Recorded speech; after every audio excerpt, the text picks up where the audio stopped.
Bismillahirrahmanirrahim. Assalamualaikum warahmatullahi taala wabarakatuh. Video ini akan berkaitan dengan NOS atau National Occupational Skill Standard. Apa itu NOS?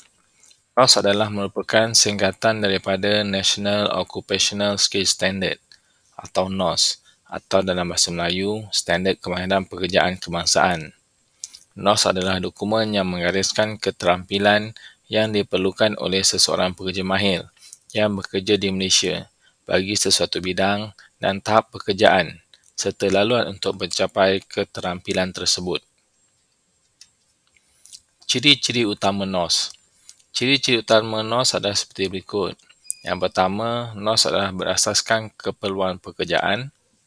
NOS juga mengikut struktur kerjaya di dalam sesuatu bidang pekerjaan dan NOS disediakan oleh pakar industri dan pekerja mahir yang menjalankan pekerjaan yang tertentu. Kepentingan NOS kepada majikan. NOS penting kepada majikan untuk menentukan tahap kemahiran tenaga kerja mahir, juga untuk panduan menyarankan tugas dan skop kerja, digunakan juga untuk menilai prestasi pekerja. NOS juga dapat menyematkan kos dan masa melatih semula pekerja. Dan yang kelima, meningkatkan kualiti produktiviti, inovasi dan daya saing. Kepentingan NOS kepada pekerja, yang tadi kepentingan NOS kepada majikan, yang ini kepentingan NOS kepada pekerja.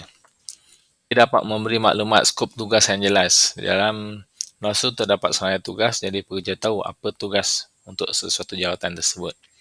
Kemudian NOS memberi maklumat peluang kerjaya dalam sektor yang berkaitan. Jadi mungkin bermula dengan tahap 1 dan nak pergi tahap 2, apa jawatan untuk tahap 2 dan berikutnya sampai ke level pembantu jurutera. Yang ketiga, membantu dalam peningkatan kerjaya. Yang keempat, menjadi penanda aras prestasi kerja. Membuat keputusan yang tepat bagi mengikuti latihan yang sesuai untuk meningkatkan kerjaya dan membolehkan pekerja mengikuti latihan secara fleksibel berdasarkan unit kompetensi yang bersesuaian. Kepentingan NOS kepada institusi latihan kemahiran, iaitu kepada pusat pelatihan ataupun kepada pelatih. Biasanya NOS digunakan untuk SKM ni, NOS digunakan sebagai rujukan sebagai silibus minimum kepada apa-apa program di pusat latihan yang melaksanakan latihan untuk persijilan sijil kemahiran Malaysia. Yang pertama, kepentingan NOS kepada institusi latihan ataupun pelatih ialah pembangunan kurikulum latihan yang tepat dan memenuhi kehendak industri. Okey, yang kedua, pusat latihan boleh mereka bentuk program latihan sepenuh masa atau customize sejajar dengan keperluan industri. Yang ketiga, memahami dengan lebih jelas terhadap kemahiran yang diperlukan oleh industri. Yang keempat, asas menilai keperluan latihan semula pengajar bagi memenuhi kehendak industri semasa. Dan yang kelima, memberi nasihat kerjaya yang tepat. Nasihat kerjaya yang tepat boleh diberi dengan efektif kepada pelatih. Piawaian Klasifikasi Industri Malaysia atau M6. Piawaian Klasifikasi Industri Malaysia atau M6 2008 version 1.0 adalah klasifikasi untuk kesemua aktiviti ekonomi di Malaysia, dibangunkan berdasarkan International Standard Industrial Classification of All Economics atau I6 Revision 4 yang telah diterbitkan pada Disember 2006.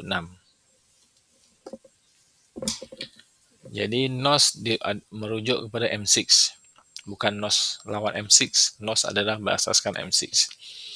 Bermula pembangunan NOS pada tahun 2016, penggunaan kod NOS berpandukan M6 telah digunakan pakai dan didaftarkan di dalam daftar standard merujuk kepada keperluan dan tujuan berikut. Pertama, penyusunan semula sektor NOS selari dengan mana-mana piawaian kebangsaan dan antarabangsa secara keseluruhannya. M6 disediakan oleh Jabatan Perangkaan Malaysia untuk digunakan bagi tujuan pengumpulan, penyusunan dan penerbitan perangkaan. Data M6 digunakan oleh badan kawal selia utama seperti EPU dan pemandu, seperti data tenaga mahir, jumlah tenaga kerja negara dan sebagainya. Dan yang terakhir, penyediaan suatu laporan statistik jabatan selari dengan keperluan pemegang taruh menggunakan sumber rujukan yang sama. Kandungan dalam NOS. Secara umumnya, dalam NOS terdapat 6 perkara lah. Yang pertama, Standard Practice atau SP. Yang kedua, Competency Profile Chart atau CPC. Yang ketiga, Competency Profile atau CP. Yang keempat, Curriculum of Competency Unit atau COCU. Yang kelima, Tools, Equipment and Materials atau TEM. Dan yang keenam, jam latihan atau weightage. Apa dia standard practice atau SP? Standard practice tu biasanya menyerahkan macam pengenalan kepada sesuatu tajuk pekerjaan tu. Yang mengandungi daripada pengenalan, kemudian ada occupational structure, ada definition of competency level, yang ketiga menyerahkan Malaysia Skill Certification, yang keempat job competency, yang kelima working condition, yang keenam employment prospect, dan yang ketujuh training, dasar, professional recognition, other qualification and advancement. Yang ini biasanya permulaan lah kepada NOS. Ini kita melihat kompetensi profile chart ni contoh untuk welding tahap 4. Ada kompetensi chart ni pecahkan lah. Ada core kompetensi dan juga elective kompetensi. Elektif ni yang core wajib jalan, yang elektif nak jalan boleh, tak jalan tak apa. Okey, contoh ni core kompetensi terdapat untuk welding tahap 4 ni ada 7, 4/3 7 yang wajib dilaksanakan, dan yang elektif yang welding simulation application tu tak wajib lah. Untuk kompetensi profile, daripada yang CPC ni setiap panggil CU yang contoh kompetensi untuk welding document preparation. Yang tu C01 tu kan, MC024 MC0244 2012-C01. Jadi contoh dalam kompetensi tersebut akan disenaraikan semua aktiviti untuk CU tadi atau C01 tadi, dan juga performance criteria. Okey, untuk setiap tadi kompetensi tadi akan ada work activities dan juga performance criteria. Ini contoh kompetensi profile. Ada yang ni tadi kita lihat yang welding document preparation kan. Ada work activity disenaraikan di sini, ada 4 work activities dan juga performance criteria yang diperlukan untuk menunjukkan keterampilan sesuatu latihan. Kemudian ada COCU, Curriculum of Competency Unit atau COCU. Dalam COCU ni terdapat 6 perkara. Yang pertama terdapat work activities. Yang ni work activities terlalu banyak. Kemudian apa related knowledge yang diperlukan. Kemudian related skills yang diperlukan. Kemudian attitude ni sikap, safety, keselamatan dan persekitaran, environment. Assessment kriteria, apa penilaian yang diperlukan. Kemudian rujukan ni apa-apa reference lah yang disenaraikan, boleh diguna pakai lah.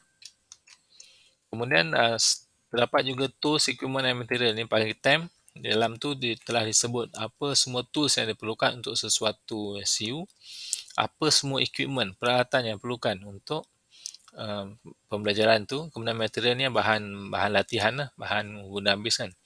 Ratio ni menunjukkan contoh equipment satu mesin welding untuk satu student, contoh lah.